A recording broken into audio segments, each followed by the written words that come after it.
Let's go. So I know that Facebook is going to do that thing where it's acting like it's not recording and it's going to ask me to put things in the text, and I'm waiting for it because it's slow. Probably because I've got so many windows open. But I quickly want to talk about, probably have to explain this in a minute. Well, I definitely will. Okay, so quick training video on a thing called cognitive dissonance. Now, a lot of people in my world are already in that mental well-being space, so you might know what I mean by cognitive dissonance. But even if you do, you might be thinking, well, what has that got to do with me and menopause and midlife and anxiety and all of that crap?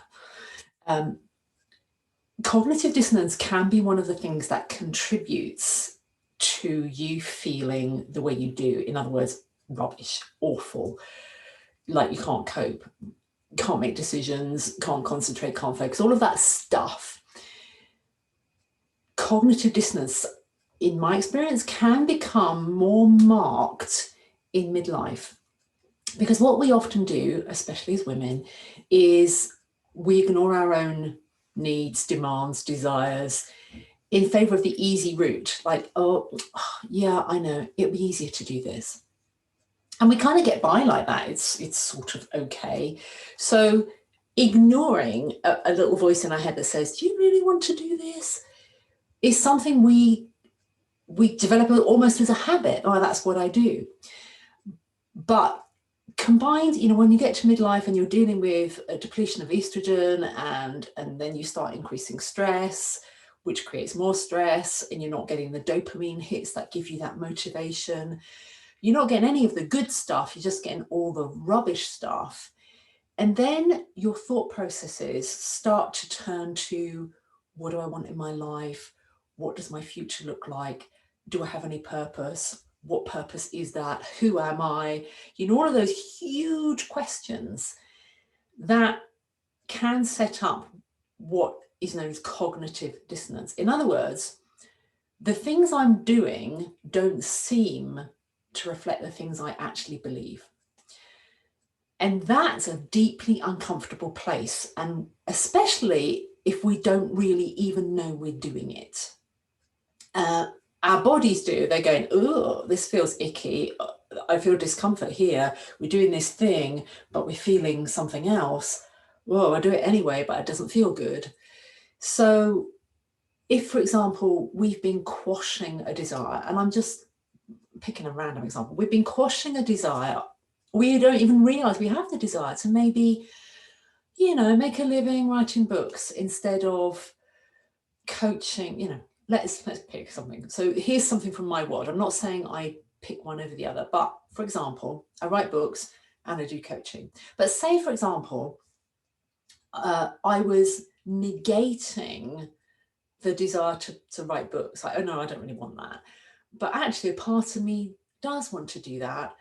But what I do instead is I do more coaching, do more coaching, do more coaching, which may be okay, but not necessarily what I want in the whole of me. It's like, no, I switched off, I've shut down this other part of me. So I'm doing something and kind of telling myself it's all okay, but there's this other thing in the background that I'm ignoring. I'm not explaining this terribly well because I'm trying to do this really quickly, but if you get this sense of not rightness, it's the best way I can describe it. It's not, something feels off here. I'm confused about these things I'm doing, I've always done, they should feel okay, they don't feel okay. It isn't always because we're stressed. It can sometimes, in fact, often be because we've come up against a block of, I'm doing this thing that actually isn't what I want to be doing. And even if we're not consciously clear because of the brain fog about what we really want to be doing, it is in there. There is this, oh, no, but this doesn't fit. This doesn't fit with who I am. This doesn't fit. I'm going to use a quick example, and I'm rushing this, I know, because I was going to try and record a podcast as well, and I have a client in a few minutes. So I apologize. But let me give you an example of a client that I worked with not that long ago. And she was doing a job that she loved, a big part of it she really, really loved, but there was a part she really didn't love. And the organization that she worked for wanted things done a certain way that she knew ran against the grain for her. It just did not sit comfortably. It didn't seem right. It made her feel deeply uncomfortable. And yet she was going, oh yeah, but I have to do this because that's what I have to do. You know, that's what I'm being told to do. But her belief system was being challenged. It's like, no, this isn't right. You know, a better example, a similar example is like whistleblowers. It's like when you know this isn't right, but you're doing it anyway. That's what cognitive dissonance looks like.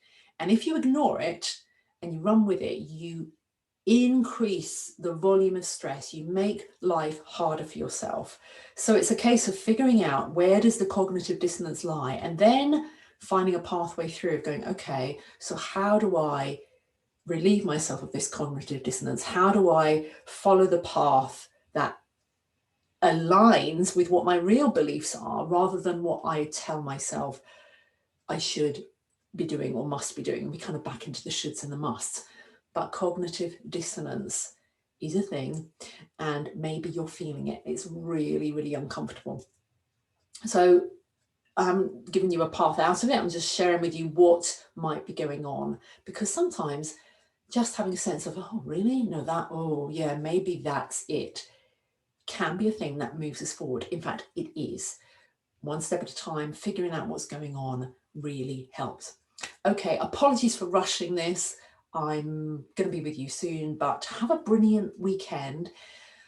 Drop a note in the comments, you know, even if it's confused, not quite sure what this means, or, oh, could this be cognitive dissonance? Or just ask me a question or something you'd like me to cover in another training. I'd be delighted to do that. All right, other than that, have a great rest of the weekend, and I'll speak to you soon. Take care. Bye for now. Now we'll get the usual me squinting at the screen, trying to find buttons to end the video. Bye for now.